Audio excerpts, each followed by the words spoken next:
Saudara, tema khotbah di Minggu Paskah kedua ini adalah persekutuan yang dipulihkan. Saudara, saya mau bertanya pada kita, apa sih dampaknya atau pengaruhnya buat kita sebagai seorang Kristen yang sudah merayakan kebangkitan Kristus itu? Apa dampaknya bagi saudara-saudara dan juga bagi saya? Ada yang bisa menjawab? Ini kalau yang menjawab suaranya agak keras ya. Biasanya yang keras siapa di sini nih? Yang keras Malvin, coba Malvin ini. Nah ini, Malvin mau tanya nih, dampaknya Paskah atau kebangkitan buat kamu tuh apa?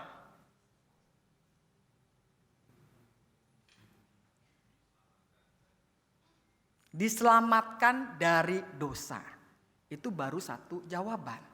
Ini kalau ditanya semua yang ada di sini, masing-masing akan bisa menjawab.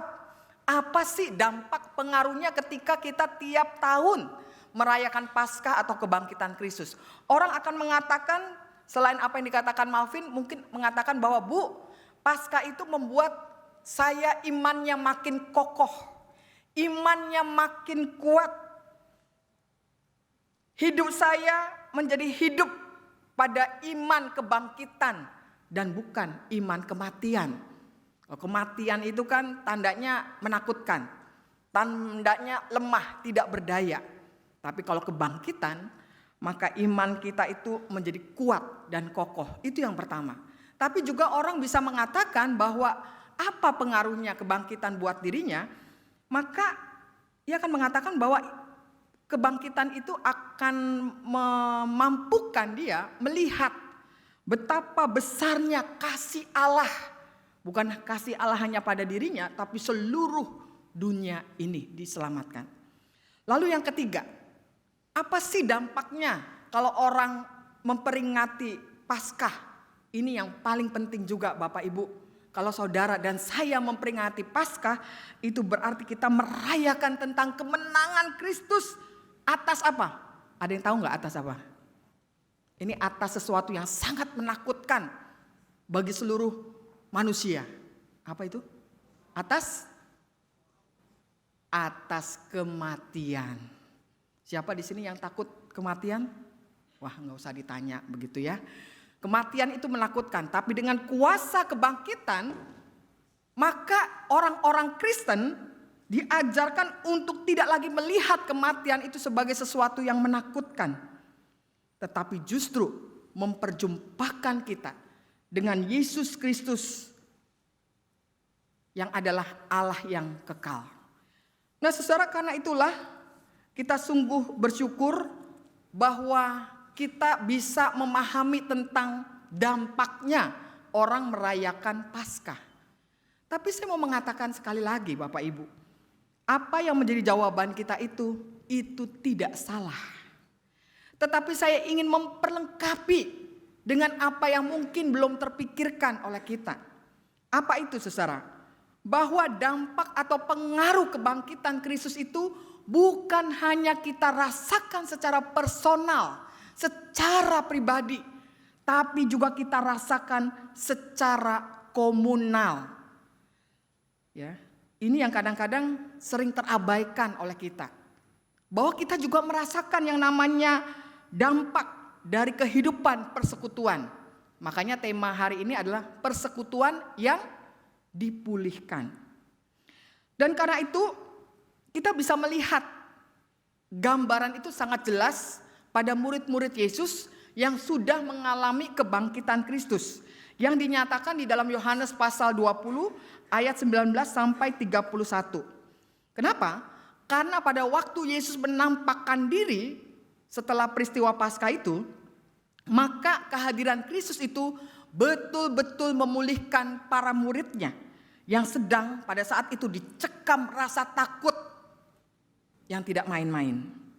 Nah saudara, bicara soal rasa takut ini, ternyata rasa takut ini telah membuat komunitas dari para murid ini menjadi mati. Jadi hati-hati ya dengan rasa takut Bapak Ibu, karena rasa takut itu bisa mematikan komunitas dan kehilangan fungsi dari komunitas itu. Memang mereka pada waktu itu rajin berkumpul. Tapi berkumpul itu tidak sama dengan bersekutu. Mereka berkumpul di dalam ketakutan mereka. Dan saudara tahu, orang yang takut itu tidak akan fokus. Orang yang takut itu akan fokus hanya pada dirinya sendiri. Jadi orang yang takut itu akan sulit melihat kesusahan orang lain.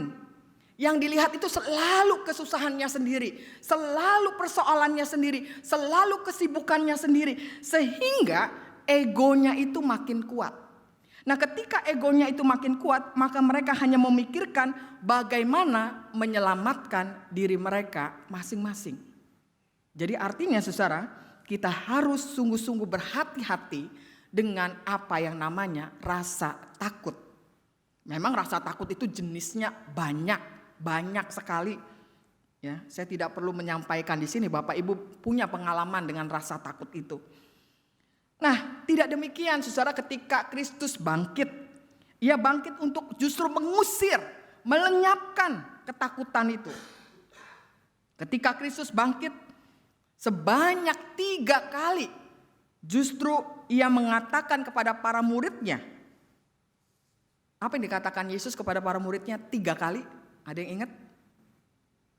3 kali itu dikatakan damai sejahtera bagi kamu. Nanti bisa dicek. Betul nggak Tuhan Yesus setelah bangkit ya melenyapkan rasa takut mereka lalu mengatakan damai sejahtera bagi kamu. Apa artinya itu bagi kita saudara-saudara? Artinya orang yang menghayati akan kebangkitan Kristus punya dampak, punya pengaruh, yaitu hidupnya dipenuhi oleh damai sejahtera. Damai sejahtera yang dibawa Kristus itu telah membangkitkan iman para murid dalam pemulihan sebagai komunitas, ya, sebagai komunitas. Jadi bukan hanya personal, tapi komunitas, komunal yang hidup menurut panggilannya sebagai saksi-saksi dari kebangkitan itu. Nah, kehadiran Kristus di antara para muridnya itu bukan hanya untuk membuktikan bahwa ia memang sudah bangkit. Tetapi lebih daripada itu, saudara. Tidak hanya cukup, wah puji Tuhan, Yesus bangkit. Tidak cukup dengan itu. Tapi lebih daripada itu, yaitu mewujudkan damai sejahtera bagi semua orang. Jadi kehadiran kita yang sudah merayakan Paskah kebangkitan itu harus membawa damai sejahtera bagi semua orang. Dan karena itu para murid diutus menjadi agen-agen pembawa damai sejahtera ke seluruh dunia ini. Hidup mereka baik secara pribadi, secara personal maupun bersama-sama secara komunal membangun gaya hidup yang erat. Ya, erat menyatu, yang satu dengan yang lain itu tidak terlepaskan. Ya, mereka erat bersatu sebagai satu tubuh Kristus. Yang kalau kita lihat gambarannya itu ada di dalam cara hidup atau gaya hidup dari siapa? Dari jemaat mula-mula, jemaat perdana. Itu jemaat yang hidup dalam iman kebangkitan Kristus. Dikatakan mereka hidupnya itu sehati dan sejiwa. Saudara-saudara bayangkan, sehati sejiwa. Itu berarti kan udah satu gitu ya, sehati sejiwa lagi. Hidup untuk kepentingan bersama. Mereka bukan sama-sama hidup. Sama-sama hidup belum tentu erat bersatu. Mereka hidup bersama. Jadi beda ya, sama-sama hidup sama hidup bersama. Mereka tidak hidup dalam individualis, pementingan diri sendiri. Hidup mereka itu memberi kesaksian tentang kuasa kebangkitan Kristus. Sehingga mereka mengalami anugerah. Nah ini ya, anugerah yang berlimpah-limpah itu. Lalu pertanyaannya saudara, ini kan murid-murid Tuhan Yesus. Nah bagaimana dengan kehidupan kita sebagai anggota-anggota GKI Surya Utama? Sebagai simpatisan-simpatisan dari GKI Surya Utama. Apakah kalau setiap hari Minggu kita berkumpul dalam ibadah, apakah kita hanya sekedar berkumpul? Sekedar setor muka istilahnya. Ya. Tuhan, ini saya sudah datang nih Tuhan di dalam ibadah. Apakah hanya itu, saudara? Lalu apa yang kita kemudian sampaikan ketika kita sudah hadir di dalam rumah Tuhan ini? Apa ucapan-ucapan yang kita sampaikan? Apakah Bapak Ibu menebarkan berita-berita sukacita, berita yang menyemangati, berita yang memberi pengharapan, atau berita-berita yang selalu disampaikan adalah berita ketakutan, berita ketidakberdayaan, hal-hal negatif, hoax, dan lain sebagainya. Sehingga kalau itu yang kita hidupi Bapak Ibu, maka tidak heran kita hanya fokus sekali lagi pada kesusahan-kesusahan kita sendiri. Karena yang diberitakan itu bukan berita pengharapan, berita menyemangati, berita yang melihat bahwa kita ini udah hidup dalam kebangkitan Kristus. Sehingga bagaimana kita mau menerima panggilan pengutusan, karena kita saja sudah sibuk dengan pemikiran kesusahan kita masing-masing.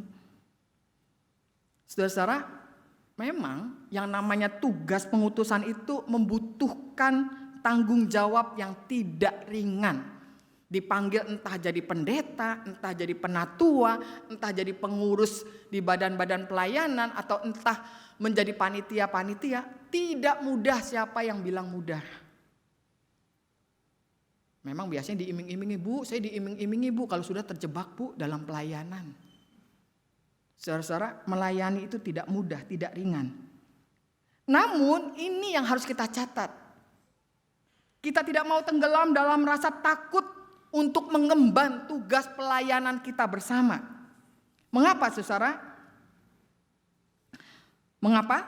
Karena sebagaimana Yesus di dalam pembacaan Injil kita mengembusi, yaitu bahasanya mengembusi para murid dan berkata, terimalah Roh Kudus. Saudara, itu kata-kata yang tidak main-main. Terimalah Roh Kudus. Siapa Roh Kudus itu? Allah, Sang Pencipta langit dan bumi ini yang menyelamatkan saudara dan saya.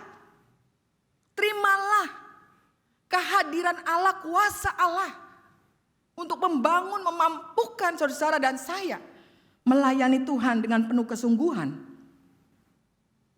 Maka pastilah hal yang sama juga kalau itu dikatakan kepada para murid, juga dikatakan kepada kita saat ini. Nah, karena itulah kita harus saudara membangun hidup persekutuan. Jadi tidak hanya pelayanan itu dilihat hanya banyak-banyak kegiatan begitu ya, banyak-banyak kesibukan. Bukan itu tujuan melayani. Tujuan melayani adalah Bapak, Ibu, dan saya yang dipanggil dalam pelayanan itu membangun hidup persekutuan yang erat. Yang erat dengan Tuhan, tapi juga erat dengan saudara-saudara seiman. Jangan seperti Thomas, bukan Thomas yang di sini ya. Ini Thomas yang di Alkitab ya. Thomas yang di sini rajin banget kok. Ya. Jangan seperti Thomas yang ada di dalam pembacaan kita. Kenapa, Bu? Kalau coba Bapak Ibu perhatikan di sana. Saat Yesus menampakkan diri kepada para murid, Thomas itu ada di mana?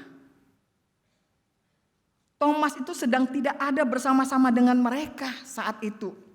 Sehingga ia tidak percaya akan apa yang disampaikan oleh Allah, oleh Yesus yang menampakkan diri kepada teman-temannya. Ini menunjukkan ketika seseorang, Bapak Ibu, tidak ikut di dalam sebuah komunitas, tidak ikut di dalam sebuah persekutuan, ini yang dicatat. Ia akan mendapat problem iman dan kepercayaan. Sebab ini kan yang dinyatakan juga di dalam ayat ke-25a. Sebelum aku melihat bekas paku pada tangannya, dan sebelum aku menaruh jariku ke dalam bekas paku itu, serta menaruh tanganku ke lambungnya, sekali-kali aku tidak percaya. Memang saudara, dalam pembacaan kita tidak dijelaskan sih, kenapa sih Thomas pada waktu itu tidak ada di dalam komunitas itu. Ya. Tetapi alasan apapun sebenarnya, Ini bisa mengingatkan kepada kita bahwa menjauh dari sebuah persekutuan, perkumpulan, atau komunitas yang ada, itu dapat membuat kita hanya mengandalkan diri kita. Hanya mengandalkan pikiran-pikiran kita. Kalau saya belum menyentuh lambung Yesus, saya tidak akan pernah percaya. Beda saudara-saudara yang hidup dalam persekutuan. Karena saling mengingatkan, saling menasehati, mensupport. Thomas baru percaya ketika ia menaruh jarinya pada lambung Yesus. Tapi ini kerugian dari Thomas. Apa? Yesus berkata kepada Thomas, "Karena engkau telah melihat aku, engkau percaya. Tapi berbahagialah mereka yang tidak melihat namun percaya." Nah, saudara-saudara, berarti ada kebahagiaan pada setiap orang yang mengandalkan Tuhan, yang setelah diembusi oleh Roh Kudus itu. Karena pada saat itu berarti Thomas tidak diembusi Roh Kudus itu ya. Tidak ada di dalam persekutuan itu. Nah, karena itu saudara, betapa bersyukurnya kita kalau pada saat ini sebagai gereja Tuhan, kita boleh menyaksikan, ini kalau saya baca ya, nama-nama yang ada di dalam ini yang diberikan Maria TU gereja ini saya baca nih, kalau saya hitung-hitung, itu sekitar ada 125 orang yang akan dilantik menjadi anggota dari badan-badan pelayanan. Jadi ada 13 badan pelayanan yang dimiliki oleh GKI Surya Utama, dan ada 125 orang di dalamnya. Untuk apa? Untuk melayani 1.600 anggota GKI Surya Utama. Makanya pelantikannya jadi 2 kali, gak cukup. Kalau ini nanti panjang banget ini ya. Jadi 2 kali kebaktian, jam 9 dan jam 17. Nah, karena itu tentu kita berbahagia menyambut hal ini. Bukan karena mereka telah mempersembahkan apa yang terbaik dalam hidup mereka. Baik persembahan diri atau waktu, baik persembahan tenaga atau pikiran, baik persembahan dana dan lain sebagainya. Tetapi ini yang perlu dicatat oleh Bapak Ibu yang telah menyambut panggilan Tuhan. Bersama-sama dengan para pendeta dan penatua yang kemarin itu sudah diteguhkan juga. Yaitu Bapak Ibu dipanggil untuk dipilih dan dipanggil untuk membangun tubuh Kristus GKI Surya Utama. Kalau hanya melihatnya sebagai, saya mempersembahkan diri ini itu, kok yang lain gak mempersembahkan sih Bu? Kan gitu ya. Tidak Bapak Ibu. Yang dipilih lalu menyambut panggilan itu adalah orang-orang yang dipakai Tuhan untuk membangun tubuh Kristus. Dan para pelayan ini adalah agen-agen kerajaan Allah yang walau dengan segala keterbatasan mereka, tetapi siap untuk diembuskan Roh Kudus ke dalam hidup mereka dan mampu menjalankan panggilan mereka untuk semakin cakap. Saya melihat ya, orang-orang yang setia dalam pelayanan semakin cakap, semakin pinter, semakin mampu mengelola kehidupan pelayanan, persekutuan dan kesaksian yang ada di GKI Surya Utama. Nah, oleh karena itu sebagai jemaat Tuhan, pasti setiap kita juga terpanggil. Ya, tidak ada satu orang pun yang tidak dipanggil. Ya, hanya tinggal kita menjalankan tugas panggilan kita di tempat kita masing-masing yang terbaik. Sebagaimana kita juga merasakan bagaimana Tuhan memulihkan persekutuan kita, maka Tuhan juga menempatkan kita menjadi agen-agen kebangkitan Kristus, agen-agen kerajaan Allah, supaya damai sejahtera Allah itu melingkupi kehidupan di dunia ini. Amin.